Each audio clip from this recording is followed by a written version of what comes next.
የሰራችሁትን ስራ ጠቅላላ ልክ ዛሬ እንደምታዩት እኔ አሁን ሳወራ ያያችሁኛል። ልክ እንደዚህ ነው ያን ቀን የምናነበው። በዚች ቦታ የነበረውን ሰዓት እንደዚህ ነው የምናነበው። ሲገልጠው መጽሐፉን እናንተን እንደማይሆኝ እገልጠዋለሁ፣ እንደማይሆኝ አነበዋለሁ። ወወጀዱ ማ አሚሉ ሐዲራ ዛሬ እንደተሰራችሁና ትገለጣለች አላህ። ሰዎች ይላሉ ማ ሊሃذا الكتاب ይሄ መጽሐፍ ምንድነው?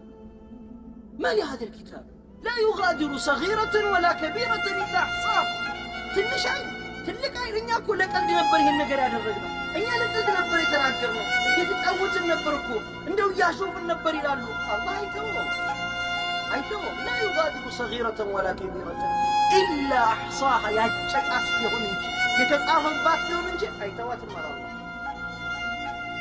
አያችሁ መመለስ የሚባል ቀን አለ ወንድሞች፣ መመለስ የሚባል ቀን አለ። በቃችሁ ያለ ቀን አያዋርድም። መዋረድ ከባድ እንደሚያወሩት አይደል። በሰው ፊት ያለ መዋረድ ቀላል ሰው ይረሳል። መጽሐፉ ግን አይረሳም። አላህ ፊት መቆምን ያለ መዋረድ ግን አይረሳም። የተጻፈ መዋረድ